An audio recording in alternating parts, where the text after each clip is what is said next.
If you are still feeling hopeless after a toxic relationship, you've gone no contact, but you're still restless, things aren't progressing forward, it's no longer because of the abuse that you're stuck. It's because of the loss of yourself. And the challenge is to regain these lost pieces of yourself so that you can move forward and enjoy the rest of your life toxic-free.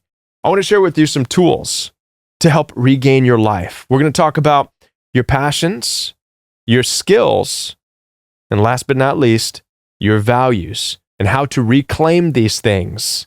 Let's talk. My name is Kevin, and this is The Royal We. Now, before I continue with this very important message for you, I want to let you know that I'm here to support you. Down in the description box, you'll find access for one-on-one appointments with me.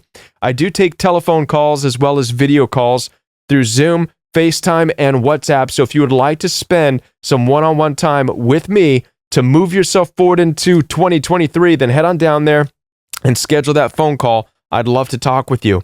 Also, I have a coaching program. And the coaching program is live and in person. And we are spending time together each and every day. And guess what we're talking about this week? That's right. We are talking about moving forward, reclaiming your passions, your skills, and your values so that you can set up the rest of your life the way you want it to look. I'm going to give you just a taste of that in this message. If you want the whole thing, get down there and get registered in the coaching program.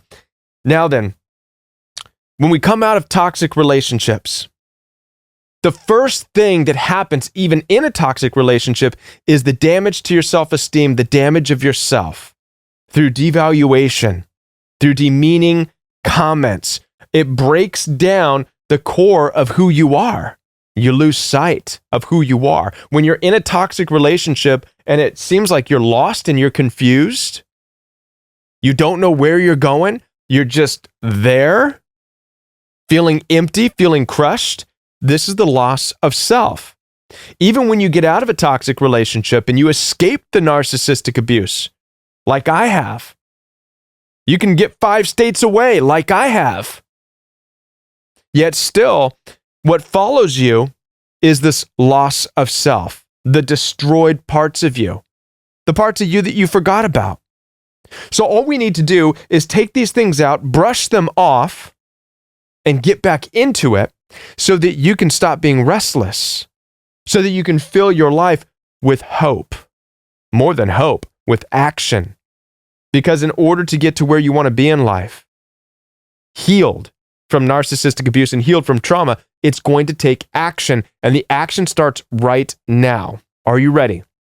What I encourage you to do is get a pen and get a paper because we're going to do some writing. The first thing you want to do is to start to list out your youthful passions. I challenge you to look back in time and make an inventory of the passions that you once had in life.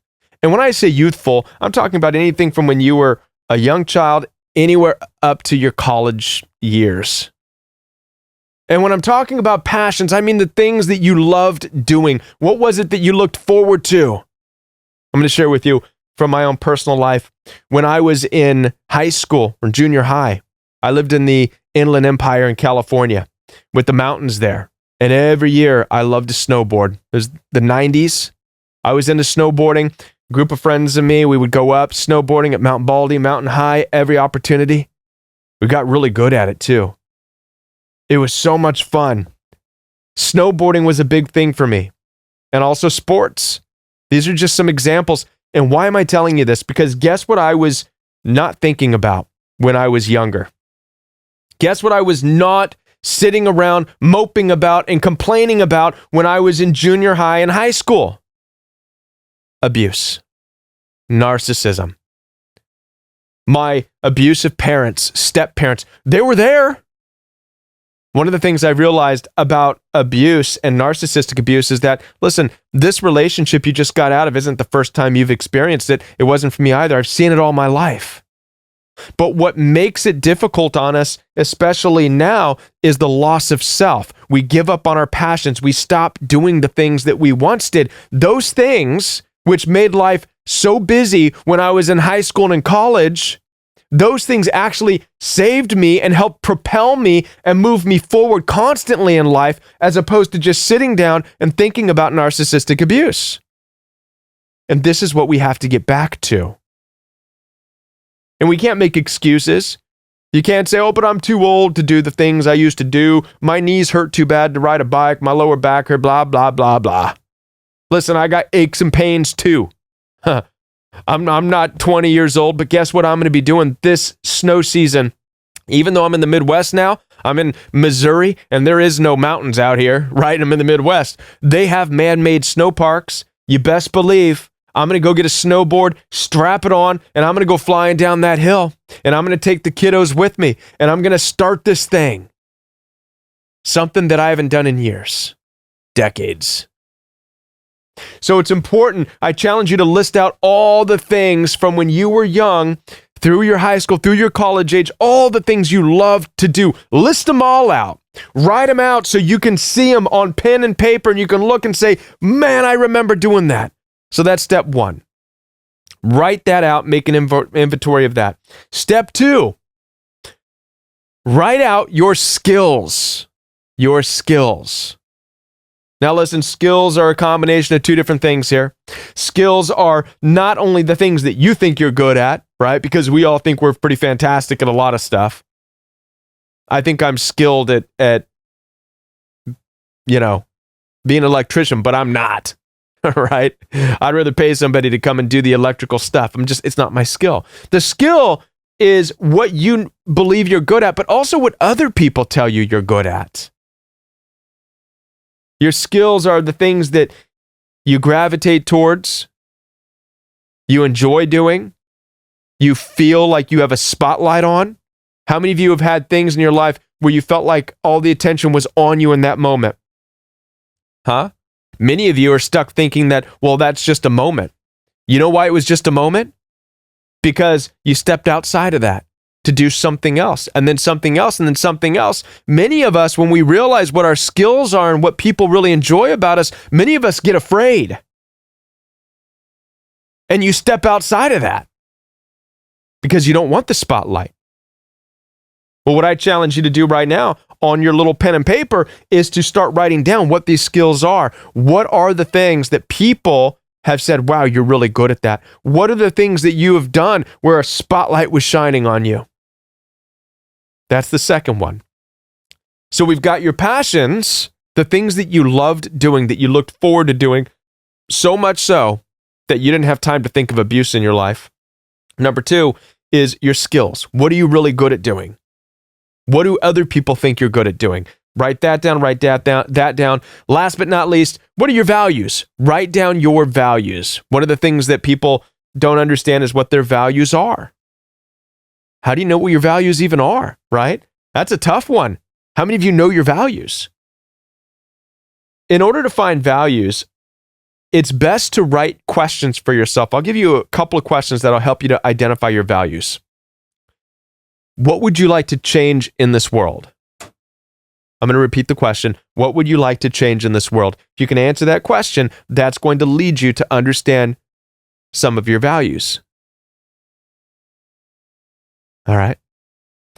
A next question would be, how can you be the change that you want to see in the world? How can you be the change that you want to see in the world? Okay. This, once again, those two questions right there, if you write questions like this, it's going to help you to understand your values. So there's three things I shared with you, three keys to ending the hopelessness and getting back into living your life. So I'm going to repeat them again. Number one, look back at your childhood passions, because those are the things that kept you not thinking about abuse. Number two, recall your skills, things that have allowed you to shine in this life. Everybody's got them. Last but not least, identify your values. Now, what do you do with this information? These three things now come together. You can mix these things together, and guess what? Congratulations. You are now back on the road of self-discovery, but that's just the beginning, because now that you're on the road of self-discovery here, you now know the steps that you can take. You can start to plan right now You can start to move forward. You can plan that trip to go snowboarding. You can plan to get out there and dance. You can plan to get out there and roller skate. You do it day by day, step by step, slowly getting back to who you used to be, back to who you are. And this will crush the feelings of hopelessness in your life. And not only that, but I promise you, it'll push the thoughts of the narcissist far away, much like when you were younger. Listen, these things that we're talking about, you could do it on your own, or you can join the Royal We Coaching Program and do it with me. We could do it together. I leave that up to you. Down in the description box, you'll find access to get started in the Royal We Coaching Program. Also, you can call me. One-on-one appointments are available. Head on down there. And I look forward to seeing you again. Oh, by the way, I am starting a brand new channel related to the Royal We that I am looking forward to, and I want you to be the first to know about it.